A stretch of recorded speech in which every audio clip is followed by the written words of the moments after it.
Right now on Up With KREM, after a couple of warm days, we're keeping track of rain showers and slightly cooler temperatures into our weekend. I don't want to create a culture of neighbors telling on neighbors. A veto. Spokane's mayor stopped city council's plans to conserve water during the hot summer months. Why she says the rule needs to be changed. Nothing has been done. Demanding change, President Biden addresses the nation following a string of mass shootings across the country. Something strange. An investigation into a catalytic converter theft leads authorities to $100,000 worth of stolen property.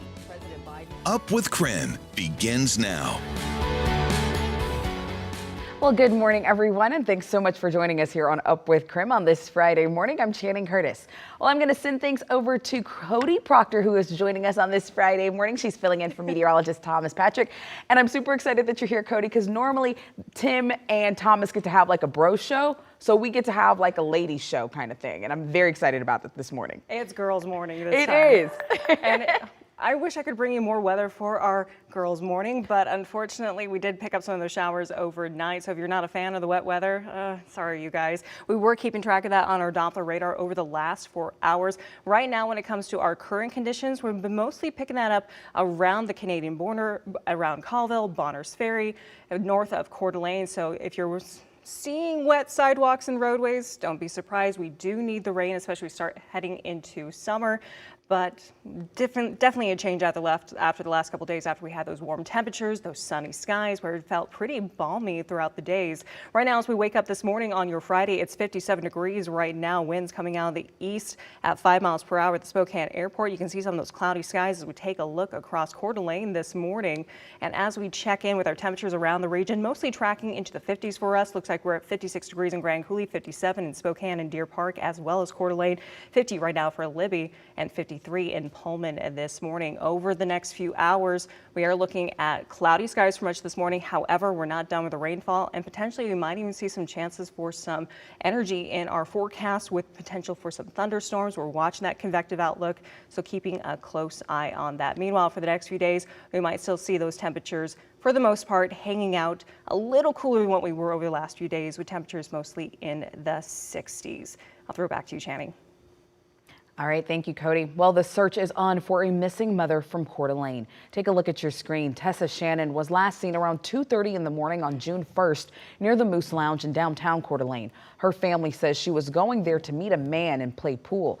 Now, one of the employees told us that he actually saw Tessa around that time in the alley behind the bar as he was taking out the trash. Now, he says that she was alone and was talking on the phone at the time. Tessa lives with her brother and his wife on a ranch in Coeur d'Alene. Her sister-in-law told us that the family has spent the entire day searching for her as well as her car. Now, Tessa drives a white 2019 Hyundai Tucson with Idaho plates. We're told Tessa's brother has also been searching the woods near Fernand Lake. So if you know where Tessa Shannon is, or if you happen to see that car, please call the Kootenai County Sheriff's Office right away. President Biden delivered a rare evening address to the nation from the White House last night, addressing the recent spike in mass shootings. In an emotional plea, he urged Congress to enact more strict gun control measures. CBS's Bradley Blackburn has the details. Speaking from the White House with lines of candles as his backdrop, President Biden called on Congress to take action against gun violence following recent mass shootings across the country, including a New York supermarket, a Texas elementary school, and an Oklahoma hospital campus. After Columbine, after Sandy Hook, after Charleston, after Orlando, after Las Vegas, after Parkland, nothing has been done. Among the changes Mr. Biden wants to see, a ban on assault weapons and high-capacity magazines, stronger background checks, and new red flag laws. And if we can't ban assault weapons, then we should raise the age to purchase them from 18 to 21. The last time Congress passed major gun legislation was nearly 30 years ago with the assault weapons ban, but that expired in 2004. The Protecting Our Kids Act. Yesterday, House Republicans pushed back against a proposal by Democrats that includes many of the president's priorities, saying it is a threat to the Second Amendment. Colorado's Ken Buck defended the AR-15. In rural Colorado, An AR-15 is a gun of choice for killing raccoons before they get to our chickens. While Florida's Greg Steube showed off his own guns. XL 6-hour P365. Democrats say the legislation is full of common sense measures. Join us in saving lives. We couldn't have a more important job to do. A bipartisan group of senators is also working on a package, hoping to find a compromise more likely to land on the president's desk. Bradley Blackburn, CBS News. Now this morning, we are learning more about the victims who died in a mass shooting in Tulsa, Oklahoma. 2 doctors, a receptionist, and a patient were killed when a gunman entered a hospital and just started shooting. One of the doctors has ties to Western Washington. Dr. Preston Phillips worked at Swedish Medical Center in Seattle as an orthopedic surgeon from 1998 until 2005. Tulsa police say that the gunman targeted Dr. Phillips, blaming him for his ongoing pain after a recent back surgery. Police later found a letter detailing his motive. Dr. Phillips was the consummate gentleman. He is a man that we should all strive to emulate. Tulsa police say officers were on the scene within 5 minutes. The gunman died of a self-inflicted gunshot wound. Well, Spokane City Council's plan to conserve water during the hot summer months has hit a roadblock. Mayor Nadine Woodward vetoed the ordinance that was just passed by council. So this morning, KREM 2's Malia Kamal is joining us live. And Malia, can you tell us what's next? What happens now? Yes, good morning, Channing. Now, City Council has about 30 days to consider vetoing this, overriding this, the water conservation ordinance now would limit when and how often you can water your lawns. Now, if the ordinance was passed by the City Council 2 weeks ago, both council and the mayor agree that an effort needs to be made to conserve water. But the bigger issue is how to enforce it. Several versions of the ordinance were considered. The first version included penalties such as a $20 charge to a violator's watering bill if they water their lawns outside the approved hours. Another version included incentives to use less water. The version that was passed by City Council did not include the fines or the incentives. It relies more on voluntary compliance. But Mayor Nadine Woodward still vetoed the ordinance. It's her second time doing so since taking office. As the current ordinance reads, there are no fees or other penalties for those who violate the restrictions. Council President Brianne Beggs is confident City Council will overwrite the veto. The vote is expected to happen next Monday. Now, if City Council overwrites this veto, the ordinance will then go into effect in June of next year. Live in Spokane, Malia Kamal, KREM 2 News. 5:07 now, time for your morning rush. More news in less time. We have an update on the student who was arrested for making threats at Glover Middle School. The student made his first appearance in court yesterday and remains in custody for 3 counts of felony harassment. This comes after a Glover staff member notified police of a threat made to staff. SPD determined that threat was credible and worked quickly with the FBI to locate the student. Well, North Idaho College has announced the 5 finalists in its presidential search. The finalists were recruited by a national consulting firm that specializes in placing higher education leaders. The finalists have been invited to visit NIC to meet with different groups and community members. The Board of Trustees will make the final selection, and the selected candidate is expected to start in the presidential role during the summer or fall semester. An update now on the 9-year-old girl who was attacked by a cougar over the weekend in Stevens County.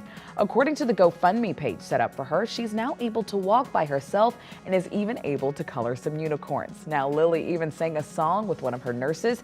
The GoFundMe page has raised just over $90,000 as the new goal for the fundraiser is $120,000. Well, Spokane's Northeast Youth Center planted a brand new garden with the help of volunteers from Numerica Credit Union. They worked alongside preschool kids to set up plant cages, pull weeds, and even plant some seeds. The kids will continue to tend to the garden and hope to eventually enjoy some fruit and vegetables soon. The center offers hundreds of at-risk youth a safe place to learn, play, and build life skills. And that's your Morning Rush. It's the time of year that many students are excited about having a little break away from the classroom. But Idaho school district leaders say that they're wary of the school year ahead. Across the state, 78 districts are unable to fill nearly 900 positions. The Idaho State Board of Education sent a survey to all school districts to get a sense of just how short-staffed they are. A survey like this has not been conducted before, but the board did so after hearing districts were struggling to fill open positions. Given the kinds of salaries that we see other countries, even other states nearby, paying teachers, and after the long road of COVID-19, and then also the ongoing political situation that swirls around public education in this country, it's a very taxing thing for educators. Now, there are alternative options for school districts. People can get a certification to teach, but this is really mostly for people who have content knowledge but no formal teacher training. The certificate is for 3 years, but many officials say that teachers move on once they hit that 3-year mark, and then the issue starts all over again. As monkeypox cases are popping up with more and more frequency, there's some confusion about the origin of the sickness and how it can be caught. So we verified. And Spokane police recover over $100,000 in stolen property. How a reported catalytic converter theft led police to the stolen items. And here's one thing you need to know as we get ready for your Friday when it comes to your forecast. We've been picking up rain showers over the last few hours. A bit of a break right now in much of the Spokane area. Others still dealing with that rain, though, this morning and could lead to some wet roads. We're not done with the rain for the weekend. More in your forecast is coming up. And time now for your wake-up call on this Friday morning. It is National Donut Day. So this morning, we want to know, what is your favorite kind of donut? Are you more traditional and like the glaze? Maybe you like the cake donuts. Maybe you like donuts with sprinkles. All of them sound delicious to me. Cody, do you have a favorite? Ooh, do you have to put me on the spot when it comes to that? Really? Maple bars? Oh, yes, maple bars. I'm starving this morning, so all donuts sound delicious to me. So text us at 509-448-2000 or post to social media and use the hashtag UpWithKREM and let us know what your favorite donut is to munch on in the morning. And taking a live look outside over Coeur d'Alene this morning, we say good morning to you, Inland Northwest, and happy Friday. Let us know where you're watching from while you grab a cup of coffee and join us for more Up with KREM.